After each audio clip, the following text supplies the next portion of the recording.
puisque cette énergie va varier en 1 sur la surface des sphères.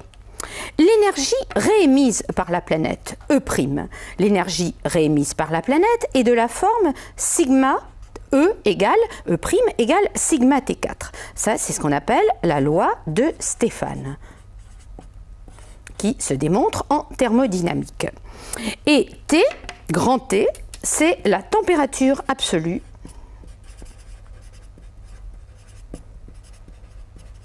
qui est mesurée en Kelvin,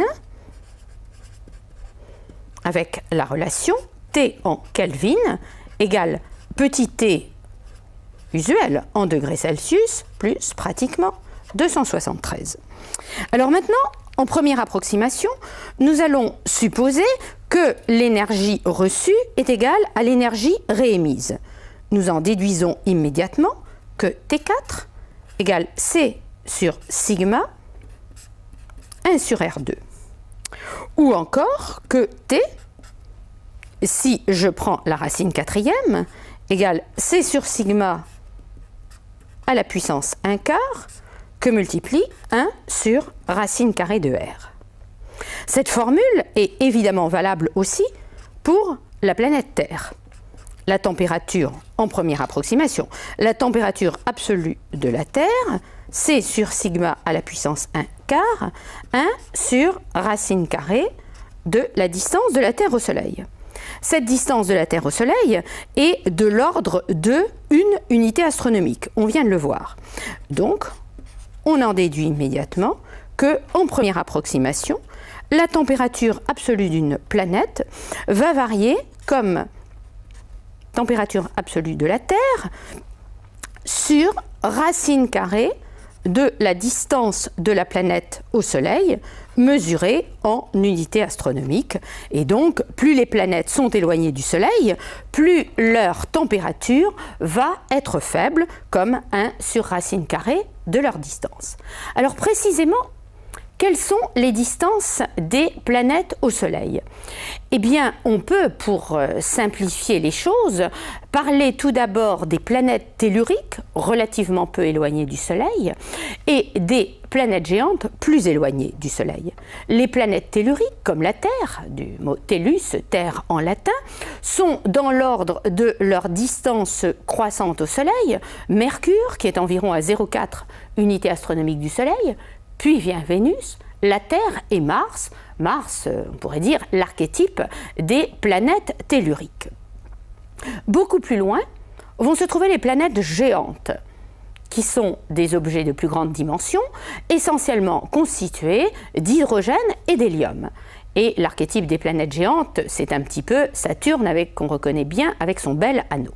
Et les planètes géantes, dans l'ordre de leur distance croissante au Soleil, eh bien, ce sont tout d'abord Jupiter, à 5,2 unités astronomiques du Soleil, puis Saturne, puis Uranus, puis Neptune. Donc les distances des planètes au Soleil nous permettent de connaître leur température, et nous allons maintenant voir que les distances des planètes au Soleil nous permettent également de connaître leur période orbitale, le temps qu'elles mettent pour parcourir leur orbite autour du Soleil. Et précisément, ça, c'est ce que l'on peut calculer à partir des lois de Kepler.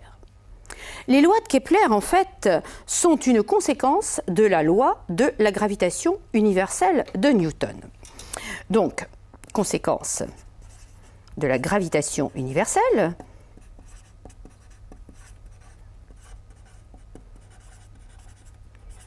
dans un cas particulier que l'on voit en mécanique de ce qu'on appelle le problème à deux corps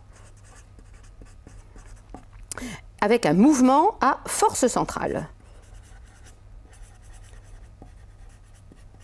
Donc, le cas de deux objets isolés dans l'espace, l'un de masse grand M, beaucoup plus élevé que l'autre.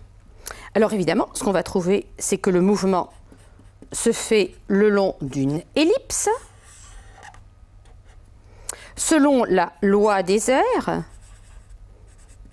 La loi des airs, ça veut essentiellement dire que la vitesse au périhélie va être beaucoup plus grande que la vitesse à l'aphélie. Et enfin, selon la loi dite troisième loi de Kepler, A3 sur P2 égale constante. A, c'est évidemment la longueur du demi-grand axe. Et P, c'est la période orbitale.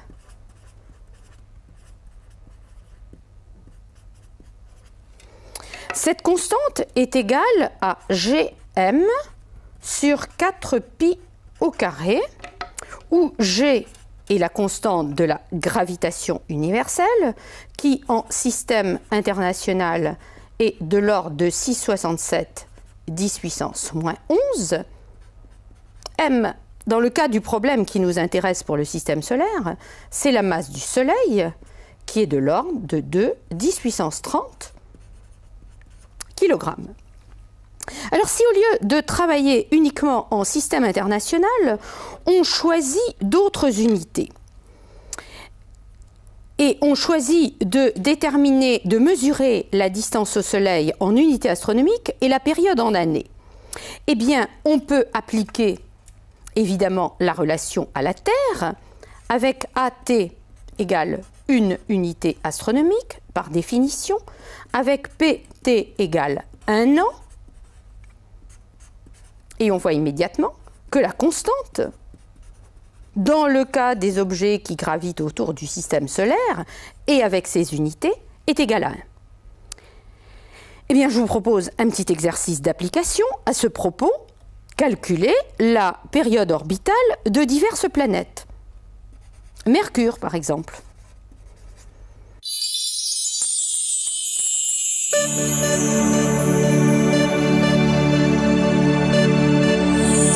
Mercure, nous l'avons dit tout à l'heure, est à 0,4 unités astronomiques du Soleil, 0,39 pour être un petit peu plus précis. Et si vous faites l'application numérique, vous trouvez immédiatement que sa période n'est que de 88 jours. Mercure, la planète la plus proche du Soleil. Prenons maintenant Pluton. On n'en a pas encore parlé. Une petite planète, très éloignée du Soleil. Son demi-grand axe est égal à 39,4 unités astronomiques.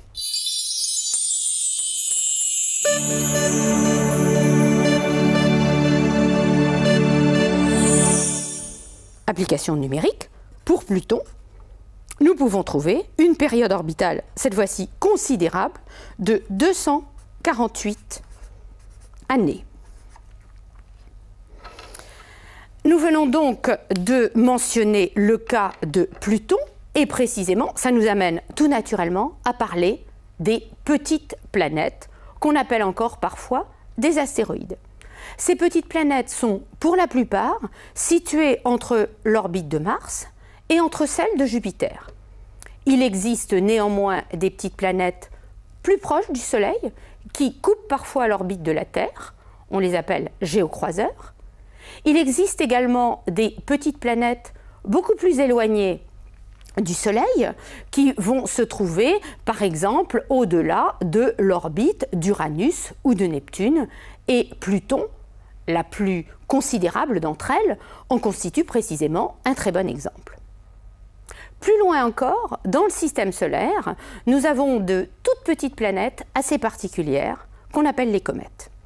Ces petites planètes se déplacent sur des orbites très allongées, ce qui veut dire qu'elles vont être très froides, très loin du Soleil à leur aphélie, et très chaudes, beaucoup plus près du Soleil à leur périhélie. Et quand elles se rapprochent du Soleil, à leur périhélie, eh bien, elles vont développer une atmosphère passagère de gaz, de poussière, et cette atmosphère va s'échapper dans la direction opposée à celle du Soleil en donnant naissance à leur queue spectaculaire de poussière et de particules ionisées. Et ces objets qui peuvent être très spectaculaires, près du Soleil, proviennent de régions très lointaines du système solaire, proviennent de la ceinture de Kuiper entre 30 et 100 UA de distance au Soleil, et proviennent même, de certaines d'entre elles, du nuage de Oort, dont la distance au Soleil est estimée être de l'ordre de 20 000 à même 100 000 unités astronomiques du Soleil.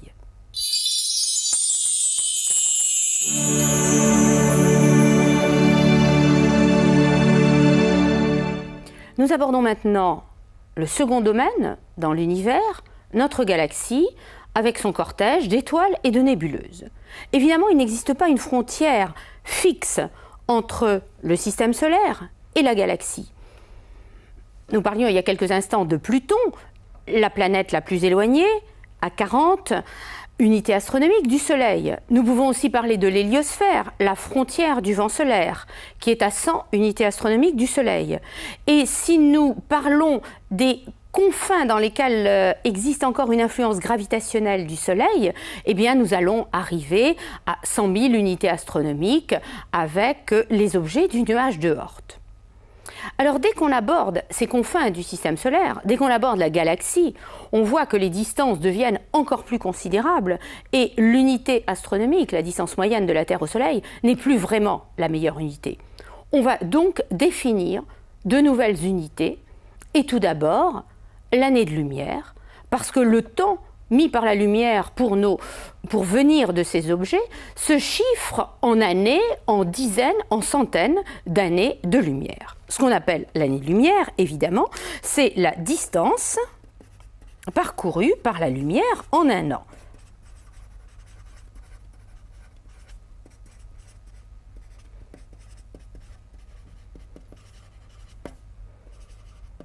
Et l'abréviation de l'année-lumière sera AL. Sachant que c'est la vitesse de la lumière est de l'ordre de 300 000 km par seconde, eh bien, une année-lumière, je vous laisse faire le calcul, et il est très rapide, une année-lumière,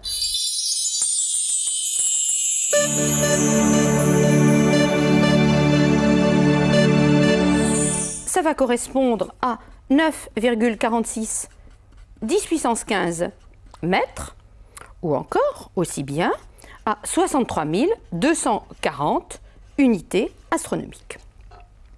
Il existe une autre unité que l'on va également, et je dirais presque indifféremment, utiliser pour la galaxie, c'est le parsec. Alors cette unité ne représente plus le temps mis par la lumière pour nous arriver, mais représente le petit déplacement de la direction d'une étoile, d'un astre, alors que la Terre décrit son orbite autour du Soleil. Imaginons un astre qui est ici.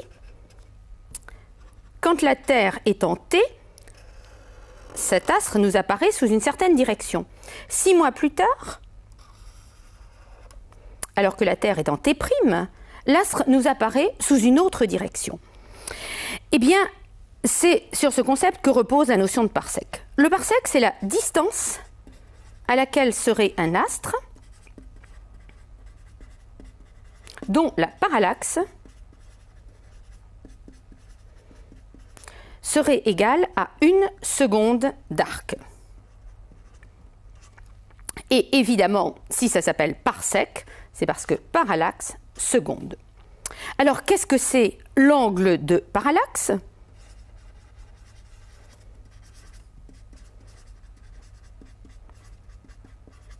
C'est l'angle tout petit, extrêmement petit. La figure n'est évidemment pas à l'échelle. Les étoiles sont très loin de nous. L'angle P, très petit, sous lequel, depuis l'astre, on verrait la distance moyenne Soleil-Terre. Nous avons donc tangente P, qui d'ailleurs, puisque l'angle est très petit, est voisin de P exprimé en radian, qui est égal à ST, la distance Soleil-Terre, divisé par D, D qui est donc la distance